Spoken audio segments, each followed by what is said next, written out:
Om Swastiastu. Assalamualaikum warahmatullahi wabarakatuh. Salam sejahtera bagi kita semua. Shalom, namo buddhaya, salam harmoni. Kami dari kelompok 6 akan memaparkan materi yaitu tentang cara penyekoran dan interpretasinya. Adapun anggota dari kelompok 6 yaitu Putu Nesya Pundiwanti dengan 3 digit NIM akhir 029. Yang kedua ada saya sendiri, Kadek Deha Andewi dengan 3 digit NIM akhir 088. Kemudian yang ketiga ada Iwayan Aryoga Pastika dengan 3 digit NIM akhir 089. Dan yang terakhir Putra Maulana Syafiar dengan NIM 2013011087. Adapun pokok pembahasan materi yang akan kami bawakan yaitu yang pertama ada definisi skor dan penskoran, kemudian yang kedua ada cara pemberian skor dan mengubah skor menjadi nilai, kemudian yang ketiga ada kriteria reference dan non reference, dan yang keempat itu ada implementasi pemberian dan pengolahan skor. Untuk materi pertama itu akan dipaparkan oleh teman saya. Selamat menyaksikan. Baik, di sini saya akan menjelaskan definisi dari skor dan penskoran. Skor merupakan nilai mentah yang diperoleh oleh siswa. Skor ini diperoleh berdasarkan kriteria penilaian hasil evaluasi pembelajaran. Menurut Ana Sudijono tahun 2003, skor adalah hasil pekerjaan men-skor atau memberikan skor yang diperoleh dengan jalan menjumlahkan angka-angka bagi setiap butir item yang telah dijawab dengan betul, dengan memperhatikan bobot jawaban betulnya. Penskoran. Kegiatan penskoran atau pemberian skor atau scoring merupakan kegiatan mengumpulkan data melalui tes maupun non-tes, sehingga diperoleh skor mentah atau raw score untuk kemudian diolah atau dikonversi atau diubah. Baik, pokok bahasan selanjutnya adalah cara pemberian skor dan mengubah skor menjadi nilai. Nah, dalam hal pekerjaan men-skor dapat digunakan 3 macam alat bantu, yaitu yang pertama, pembantu menentukan jawaban yang benar yang disebut dengan kunci jawaban. Kemudian pembantu menyeleksi jawaban yang benar dan salah yang disebut kunci scoring. Dan pembantu menentukan angka yang disebut dengan pedoman penilaian. Nah, adapun cara untuk pemberian skor adalah sebagai berikut. Yang pertama, kunci jawaban dan kunci pemberian skor untuk tes betul salah. Nah, di sini kunci jawaban untuk bentuk tes ini dapat diganti kunci scoring atau scoring key yang pembuatannya melalui langkah-langkah sebagai berikut. Yang pertama, menentukan letak jawaban yang betul dan kemudian melubangi tempat-tempat lingkaran sedemikian rupa sehingga jawaban yang dibuat oleh testi dapat dilihat. Nah, dalam menentukan angka atau skor untuk tes betul salah ini, kita dapat menggunakan 2 cara, yaitu tanpa hukuman atau tanpa denda, dan dengan hukuman atau dengan denda.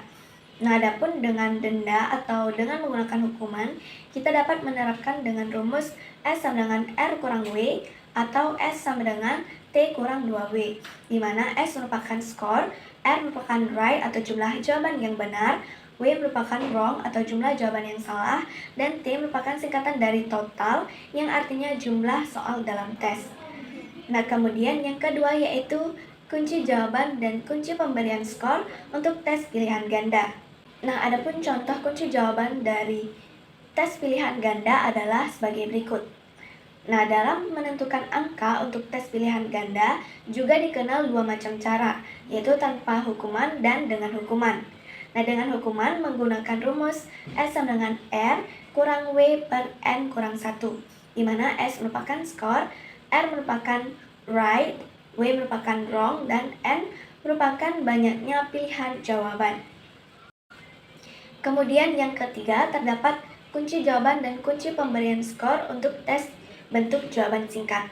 Nah, di sini tes bentuk jawaban singkat adalah bentuk tes yang menghendaki jawaban berbentuk kata atau kalimat pendek. Nah, kunci jawaban tes bentuk ini merupakan jawaban sesuai dengan nomornya seperti pada contoh. Nah, cara pemberian skor pada kunci jawaban tes bentuk jawaban singkat ini sebaiknya diberi angka 2. Namun apabila jawabannya bervariasi, misalnya terdapat lengkap sekali, lengkap dan kurang lengkap, maka angkanya dapat bervariasi pula seperti 2, 1,5 ataupun 1. Kemudian yang keempat yaitu kunci jawaban dan kunci pemberian skor untuk tes bentuk menjodohkan atau matching. Nah, pada dasarnya, tes untuk menjodohkan adalah bentuk pilihan ganda seperti pada contoh berikut. Nah, kunci jawaban bentuk tes ini dapat berbentuk deretan jawaban yang dihendaki atau deretan nomor yang diikuti oleh huruf-huruf yang terdapat di depan alternatif jawaban. Adapun pemberian skor pada bentuk tes ini dapat diberikan imbalan angka pada tiap nomornya adalah 2. Kemudian yang kelima yaitu kunci jawaban dan kunci pemberian skor untuk tes bentuk uraian. Tidak ada jawaban yang pasti terhadap bentuk uraian ini karena jawaban yang kita peroleh akan sangat beraneka ragam dari satu siswa ke siswa yang lainnya.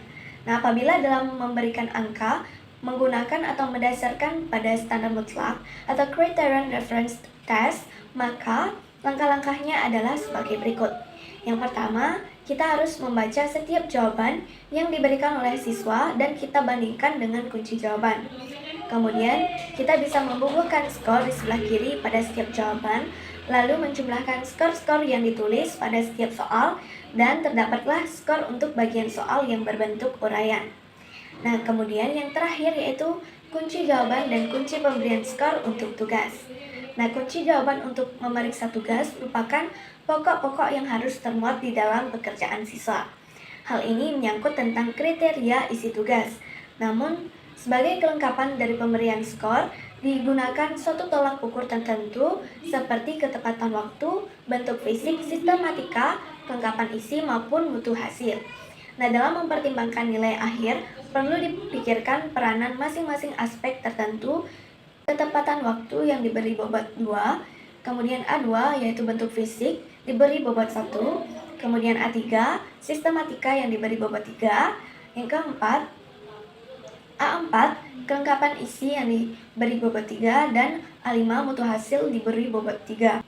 Maka nilai akhir untuk tugas tersebut diberikan dengan rumus NAT atau nilai akhir tugas sama dengan 2 kali A1 tambah 1 kali A2 tambah 3 kali A3 tambah 3 kali A4 tambah 3 kali A5 per 12. Baik, di sini saya akan melanjutkan presentasi dari teman saya. Di sini saya akan membahas tentang cara mengubah skor menjadi nilai. Skor disebut sebagai skor mentah ketika seluruh jawaban peserta didik dalam suatu tes itu sudah diperiksa dan sudah diberikan skor. Maka kita akan memperoleh skor akhir untuk setiap peserta didik. Namun, kita tidak dapat menjadikan skor mentah ini sebagai nilai akhir untuk peserta didik.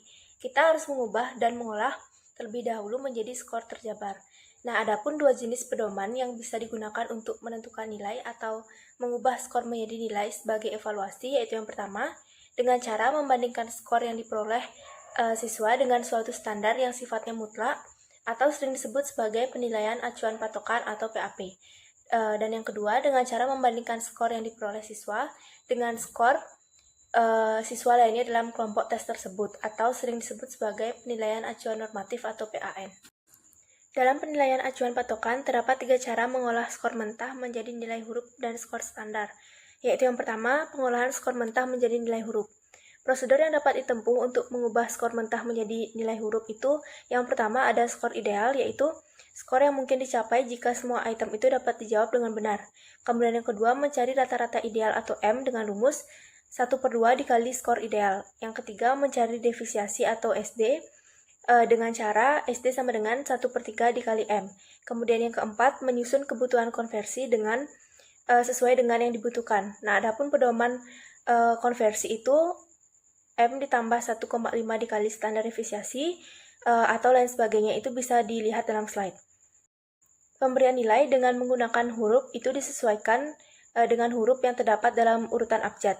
Nah, contohnya dari rentangan skor 45 sampai 60 itu mendapat nilai A, kemudian 35 sampai 44 itu mendapat nilai B, 25 sampai 34 itu mendapat nilai C, 15 sampai 24 itu mendapat nilai D, dan 0 sampai 14 itu mendapat nilai E. Nah, untuk contoh pemberian nilai itu untuk tabelnya itu bisa disimak dalam slide.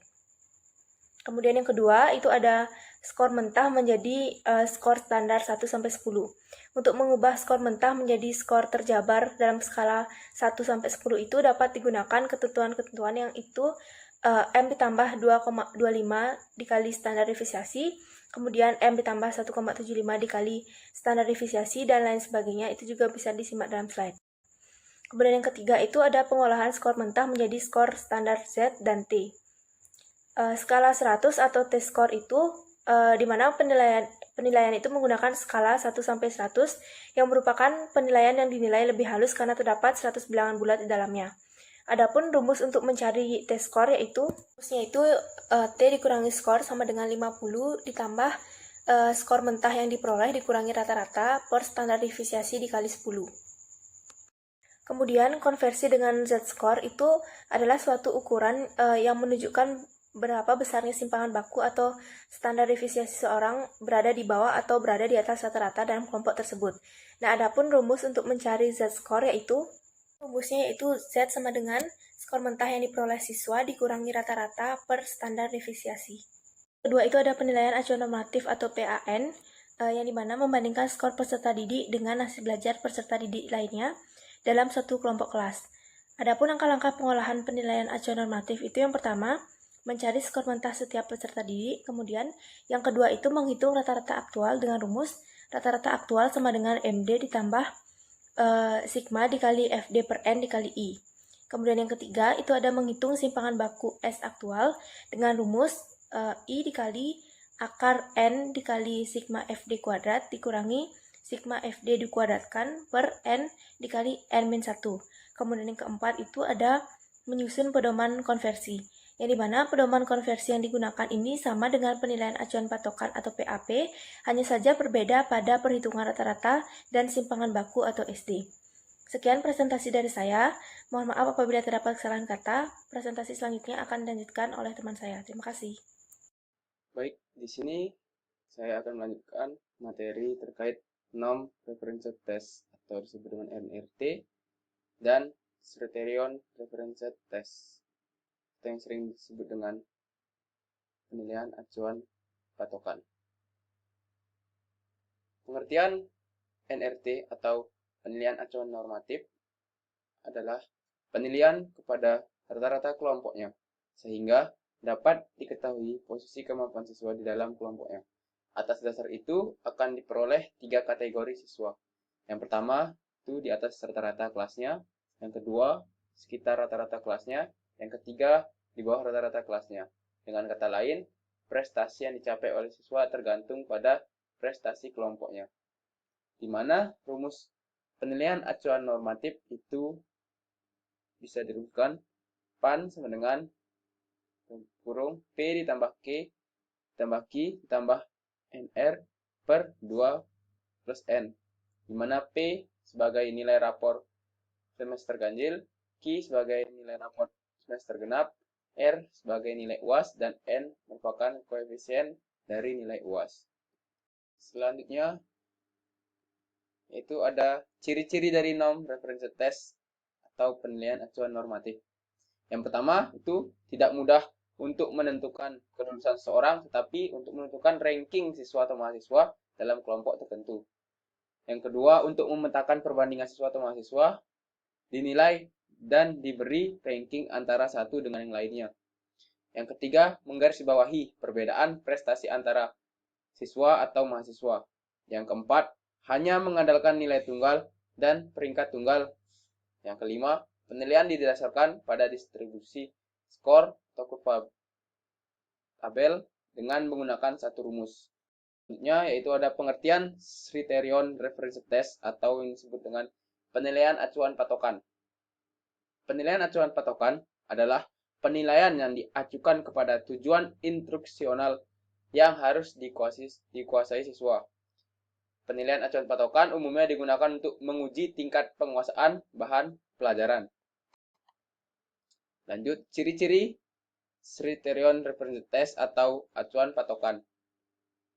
Yang pertama, kelulusan seseorang ditentukan oleh satu patokan atau persyaratan tertentu, bukan ditentukan oleh ranking dalam kelompok tertentu. Yang kedua, satu bentuk penilaian berbasis kompetensi digunakan dalam belajar tuntas. Semua komponen standar atau tujuan pembelajaran itu tujuan instruksional dikuasai.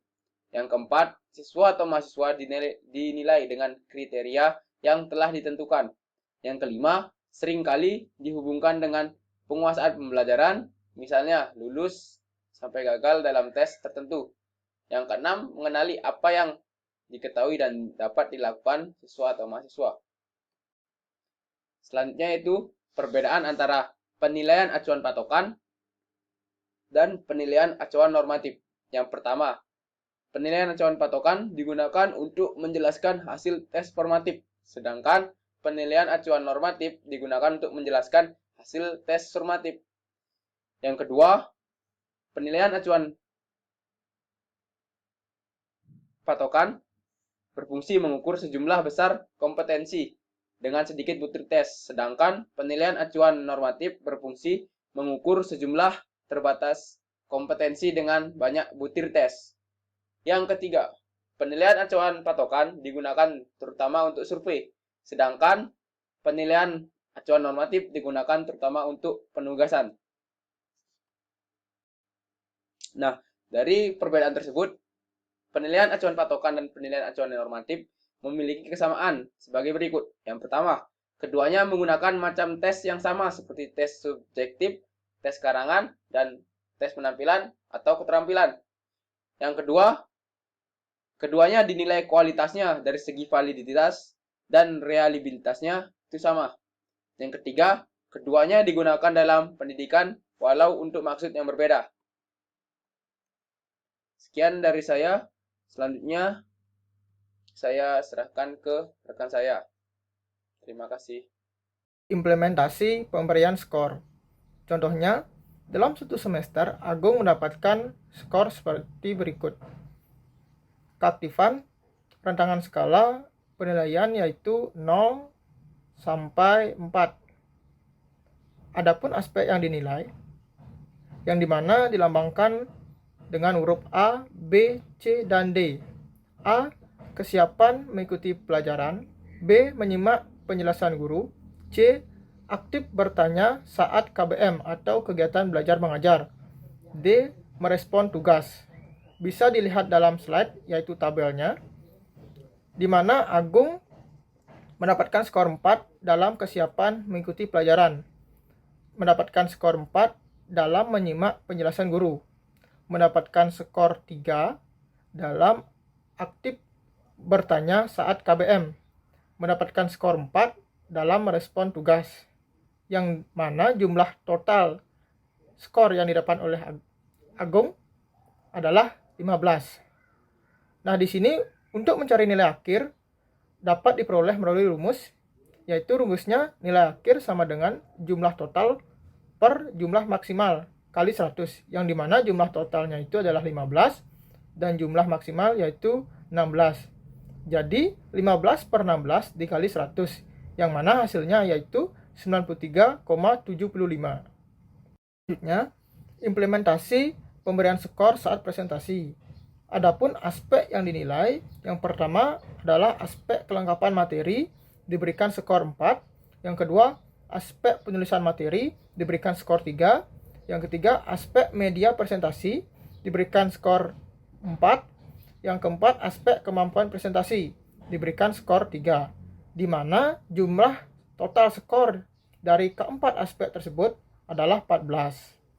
Nah, di sini adapun cara atau rumus dalam mencari nilai akhir, yang mana rumusnya adalah nilai akhir sama dengan jumlah skor per jumlah skor maksimal dikali 100, yang mana jumlah skor adalah 14 dan jumlah skor maksimal adalah 16. Jadinya 14 per 16 dikali 100 sama dengan hasilnya yaitu 87,50. Baik, adapun beberapa referensi yang kami gunakan dalam membuat PPT ini, yang mana referensi tersebut bisa dilihat pada slide. Sekian presentasi dari kelompok kami, kelompok 6.